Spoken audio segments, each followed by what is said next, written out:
Okay, next gen Steelers. I just want everybody to know that the real reason that the Steelers won on Sunday was because it was my dad's birthday. That is the real reason. No, the Steelers did actually do an amazing job at just doing what they do best. It was not perfect. There was way too much imperfection for us to call it that. It came down to the very last minute to the rookie kicker missing a 45-yard field goal. But it is time to celebrate because the Steelers, for the first time in 5 seasons, will get to host a wild card game. Let's get into it.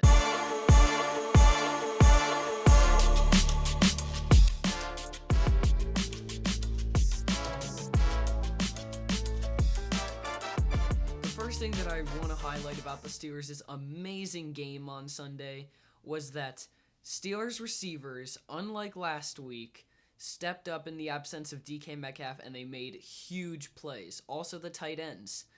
Calvin Austin had that 26-yard touchdown catch to put the Steelers ahead. Adam Thielen had an amazing 28-yard catch, which was a beautiful throw from Aaron Rodgers. Pat Freiermuth, it took way too long for him to get involved, but once he did, he caught 3 passes for 51 yards. Aaron Rodgers played amazingly. He threw for 294 yards and the game-winning touchdown. He also had a 20-yard run, which is really impressive that he can still do that. The Steelers did a pretty good job running the ball. Besides Connor Hayward's rushing touchdown and Aaron Rodgers' 20-yard scamper, Jaylen Warren ran for 66 yards on 14 carries. He was running really hard out there. Kenny Gainwell wasn't as explosive on the ground as he has been, but he did catch 8 passes for 64 yards, and he also scored a 2-yard touchdown. I thought it was really cool to see Connor Hayward get pushed into the end zone by his big brother. With the two of them, big and little brother takes on a whole new meaning. The Steelers' defense played pretty well, except for a few of those really dumb plays where it was like cover 0 and Zay Flowers gets behind you. That should never happen, especially when you know that that's what Zay Flowers is most likely going to do. But all in all, they had a really nice game. TJ Watt had an interception that was batted up by Cam Hayward. That really got the crowd going. On the ground, the Steelers did a very good job stopping Derrick Henry compared to last year. In the first half, he had a very great performance with like 14 carries and 115 yards. And at that point, we were probably all shaking our heads like, oh no, not a repeat of last year. But the Steelers turned it around in the second half, holding Henry to 5 carries and 14 yards. The defense also did a pretty good job getting to Lamar, even on the plays where Lamar slipped through their efforts.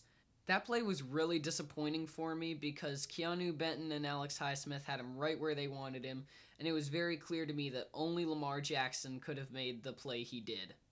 Chris Boswell missing the extra point on Austin's touchdown was shocking, and the Steelers are just really good at playing with our cortisol levels.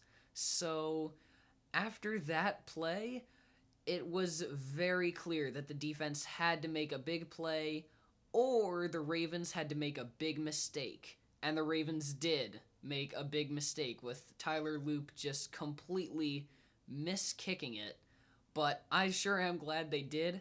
I would not call what happened luck. I think that the Steelers definitely outfought the Ravens and really earned that win.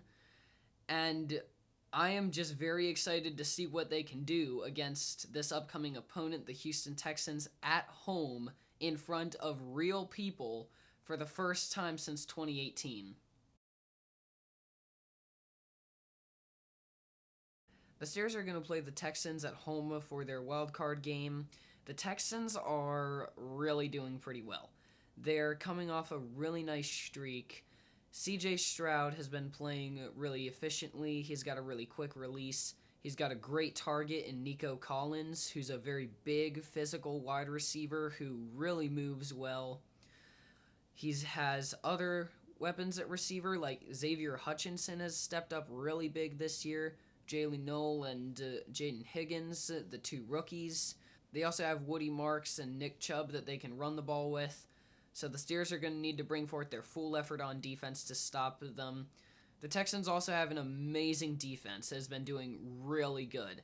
they are allowing incredibly low numbers of rushing yards and especially passing yards.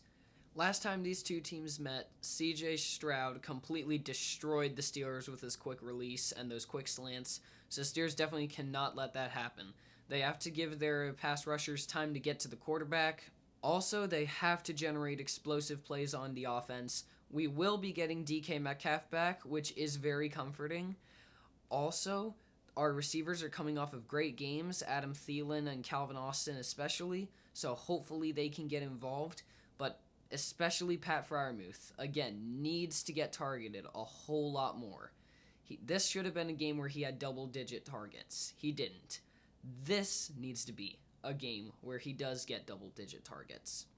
Also, just check it down to Jaylen Warren and Kenny Gainwell. They make plays after the catch. Gainwell has caught 70 passes this year, and Warren has made a lot of huge plays after the catch, including a 65-yard catch and run. So the Steelers just need to throw short passes and get some momentum going. Preferably those short passes would be over the middle so that they can start loosening things up on the outside for some running there. But all in all, it's going to come down to who outlasts the other, because both teams have very physical players and players that can wear you down. So it'll be very important for the Steelers to last till the bitter end. One more thing that'll be really important will be for Joey Porter Jr. to win his matchup against Nico Collins. I'm assuming that that's where they're going to line him up at. Like I said, Collins is really big, really fast, and really physical. So Porter is going to have to bring his best game to the table to stop Collins, because he can be a game changer. Well, everybody, thank you for tuning in to my 20th episode. I am very glad that for my 20th episode, I got to report on the Steelers doing a very good job rather than doing terrible and falling out of the playoffs. I'm predicting a 23-20 win for the Steelers. I think it's going to be close, and I think it's going to come down to a field goal. That's it for today, everybody. Here we go, Steelers, ! And I will see you next week.